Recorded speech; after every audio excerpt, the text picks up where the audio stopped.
Viewers, welcome back to our YouTube channel Chameli Shil. আজকে আমি আবারও চলে এসেছি নতুন একটি জব বিজ্ঞপ্তির সাথে। হ্যাঁ, ঠিকই শুনেছ, নার্সিং জব বিজ্ঞপ্তির নতুন একটি নোটিশ নিয়ে আমি তোমাদের সাথে চলে এসেছি। CRE কমন রিক্রুটমেন্ট এক্সামিনেশন, এই নোটিশটি পাবলিশড হয়েছে 11/7/2025-এ। তোমরা নোটিশ নাম্বার কিন্তু স্ক্রিনে দেখতেই পাচ্ছ।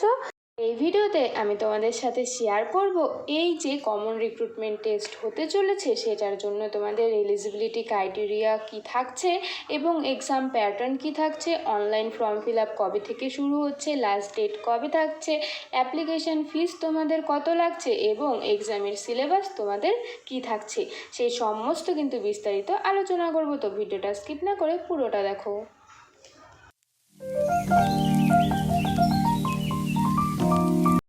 এইমসের অফিসিয়াল ওয়েবসাইটে এই নোটিশটি পাবলিশড হয়েছে। আমি এই ভিডিওর লাস্টে তোমাদের বলে দেব এই নোটিশটি তোমরা কি করে ডাউনলোড করবে। নোটিশটি পাবলিশড হয়েছে 11/7/2025। ইম্পর্টেন্ট ডেট দেওয়া রয়েছে। অনলাইন অ্যাপ্লিকেশান স্টার্ট হয়ে গেছে 12/7/2025-এ এবং লাস্ট ডেট রয়েছে 31/7/2025। Admit card as per scheme of examination. Date of CBT কী দেওয়া রয়েছে 25শে আগস্ট এবং 26শে আগস্ট হতে চলেছে। আর ডেট অফ স্কিল টেস্টের কিন্তু ডেট পরে দিয়ে দেওয়া হবে। যে কমন রিক্রুটমেন্ট এক্সামিনেশন হতে চলেছে সেই ক্ষেত্রে কিন্তু কোন কোন ইনস্টিটিউট পার্টিসিপেট করছে সেটার কিন্তু একটা নিচে বড় লিস্ট দেওয়া রয়েছে। আর এই পিডিএফটা ডাউনলোড করে তোমরা ভালোভাবে কিন্তু সেগুলো একবার করে দেখে নেবে।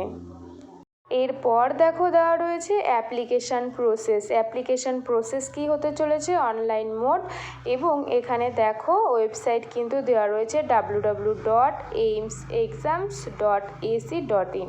এই কিন্তু ওয়েবসাইটে গিয়ে তোমাদের ফর্ম ফিল আপ করতে হবে। এখানে কিন্তু দেখো বলা হয়েছে যে রেজিস্ট্রেশনের পরে যে রেজিস্ট্রেশন স্লিপ আছে সেটা নিজের কাছে রাখতে হবে একটা প্রুফ, এবং যেই পেমেন্ট মেথড রয়েছে পেমেন্ট করার পর কিন্তু তোমাদের সেটারও একটা প্রুফ নিজের কাছে রেখে দেবে। যারা এক্সপিরিয়েন্স শো করবে তাদের কিন্তু যে অর্গানাইজেশন থেকে কাজ করছো সেখানে কোন ডিপার্টমেন্টে কাজ করছে, কত ডিউরেশন, ডেট, টাইম, মান্থ, ইয়ার সব কিছু কিন্তু মেনশন করা থাকতে হবে। এটা তা না হলে কিন্তু তোমাদের এক্সপিরিয়েন্স কাউন্ট করবে না। আর যারা গভর্নমেন্ট জব করছে তাদের ক্ষেত্রে কিন্তু নো অবজেকশন সার্টিফিকেটটা ম্যান্ডেটরি। নো অবজেকশন সার্টিফিকেট কিন্তু তোমাদের দিতেই হবে।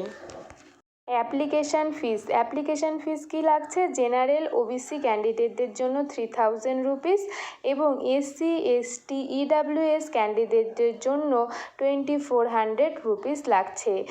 পেমেন্ট মেথড দেখো দেওয়া রয়েছে through debit card, credit card, net banking transaction সবে কিন্তু তোমরা পেমেন্ট করতে পারবে।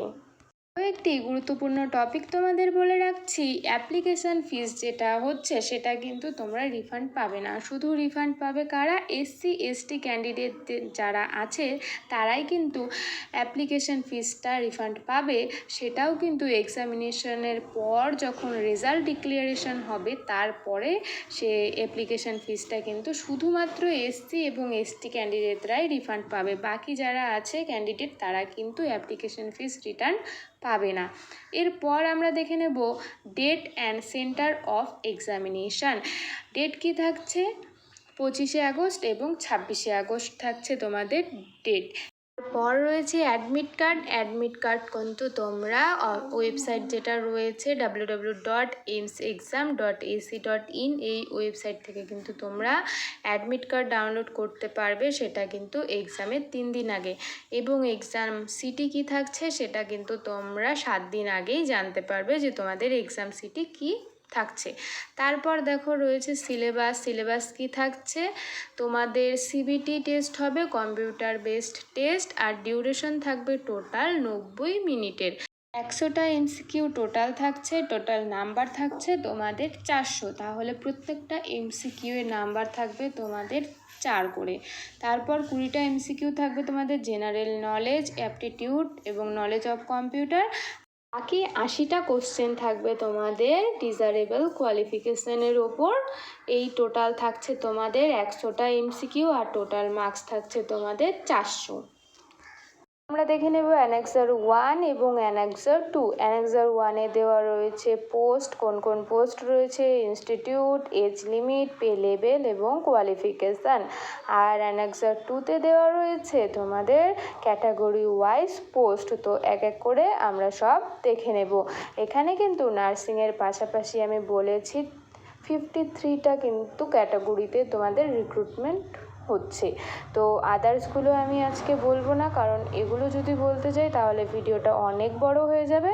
তাহলে আজকে আমি তোমাদের সাথে শুধুমাত্র নার্সিং রিলেটেড যেই পোস্টগুলো রয়েছে সেগুলোই কিন্তু আলোচনা করব। তো আমরা নিচের দিকে একটু স্ক্রল ডাউন করলে চলে যাব এবং প্রথমেই আমরা দেখতে পারবো অক্সিলারি নার্স মিডওয়াইফারি এএনএম।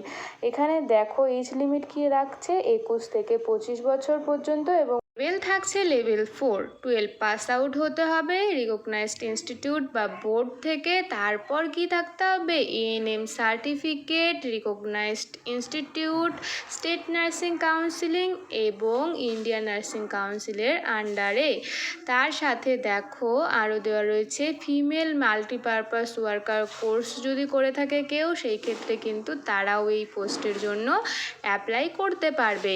এখানে নম্বরে রয়েছে ডেমোস্ট্রেটর নার্সিং, সেই ক্ষেত্রে কিন্তু এজ লিমিট দেওয়া রয়েছে 30 বছর, পে লেভেল থাকছে 6 এবং এই ক্ষেত্রে অ্যাসেন্সিয়াল কোয়ালিফিকেশান থাকছে BSc nursing, Indian nursing council বা ইনস্টিটিউট। তারপর 3 নম্বরে রয়েছে সিনিয়র নার্সিং অফিসার, সেক্ষেত্রে কিন্তু 25 থেকে 35 বছর হচ্ছে এজ লিমিট, পে লেভেল থাকছে 8। এক্ষেত্রে কিন্তু বিএসসি নার্সিং কোর্স কমপ্লিট থাকতে হবে। তার সাথে যারা পোস্ট বেসিক বিএসসি নার্সিং করেছে তারাও অ্যাপ্লাই করতে হবে। আর তার সাথে তোমাদের 3 ইয়ার এক্সপিরিয়েন্স লাগছে স্টাফ নার্স গ্রেড 2 হিসাবে 100 বেডের হসপিটালে, এটা কিন্তু তোমাদের দেওয়া রয়েছে।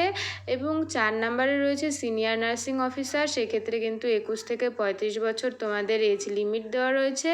সেক্ষেত্রেও কিন্তু সেম তোমাদের দেওয়া রয়েছে বিএসসি এবং পোস্ট বেসিক বিএসসি নার্সিং যারা করেছো তারা অ্যাপ্লাই করতে পারবে। এবং তার সাথে 3 ইয়ার্স তোমাদের স্টাফ নার্স গ্রেড 2 হিসাবে কিন্তু কাজ করতে হবে 100 বেডেড হসপিটালে।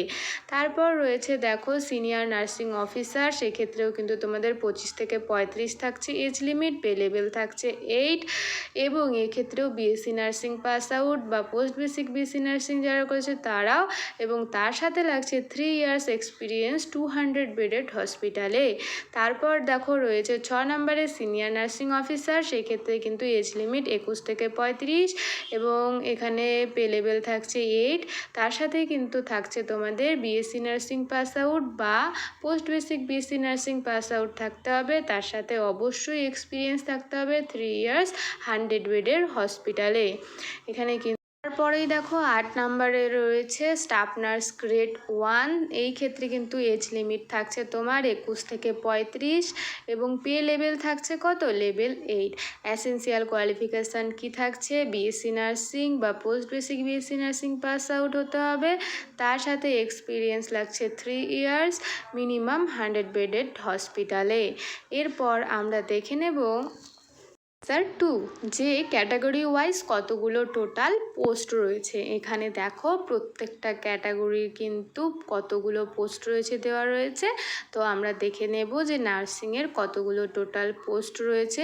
তো নিচের দিকে স্ক্রল ডাউন করলেই আমরা দেখতে পাবো 35 নম্বরে রয়েছে নার্সিং ভ্যাকেন্সি রিলেটেড কতগুলো ক্যাটাগরি ওয়াইজ পোস্ট সব দেওয়া রয়েছে। প্রথমেই দেখো এএনএম এর জন্য টোটাল থাকছে একটা, আনরিজার্ভ ক্যাটাগরির সিনিয়র নার্সিং অফিসার টোটাল থাকছে 2টো, আনরিজার্ভ এবং ওবিসি। এবং সিনিয়র নার্সিং অফিসারের ক্ষেত্রে টোটাল থাকছে 28, সেক্ষেত্রে আনরিজার্ভের 13, ইডাব্লিউএসের 3 এবং ওবিসিদের 8 এবং এসসিদের 2টো এবং এসটিদের 2টো। তারপর দেখো 4 নম্বরে রয়েছে সিনিয়র নার্সিং অফিসার ফিমেল, সেই ক্ষেত্রে কিন্তু টোটাল পোস্ট রয়েছে 2টো, একটা হচ্ছে আনরিজার্ভ, একটা রয়েছে ওবিসি। তারপর দেখো রয়েছে সিনিয়র নার্সিং অফিসার মেলের ক্ষেত্রে রয়েছে টোটাল পোস্ট একটা।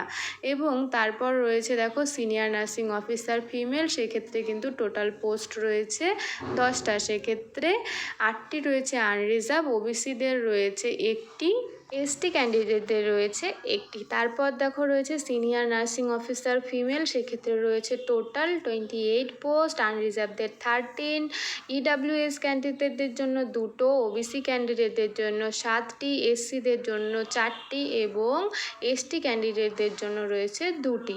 তারপর দেখো রয়েছে senior nursing officer male, total post থাকছে 7টি, আনরিজার্ভদের 3টি, তারপর ইডাব্লিউএস ক্যান্ডিডেটদের জন্য 1টি, ওবিসিদের জন্য 2টি এবং এসসি ক্যান্ডিডেটদের জন্য 1টি। তারপর দেখো দেওয়া রয়েছে ডেমোস্ট্রেটর নার্সিং, টোটাল পোস্ট রয়েছে 1টি, সেটাও কিন্তু ওবিসি ক্যান্ডিডেটদের জন্য। তারপর 10 নম্বরে রয়েছে স্টাফ নার্স গ্রেড 1 ফিমেল, সেক্ষেত্রে টোটাল পোস্ট রয়েছে 11টি, আনরিজার্ভদের জন্য 7টি, ওবিসিদের জন্য 1টি, এসসিদের জন্য 1টি এবং এসটিদের জন্য 2টি। তারপর গিয়ে স্টাফ নার্স গ্রেড 1 মেল, সেক্ষেত্রে কিন্তু টোটাল পোস্ট রয়েছে 3টি, এই 3টি পোস্ট কিন্তু রয়েছে আনরিজার্ভ ক্যান্ডিডেটদের জন্য।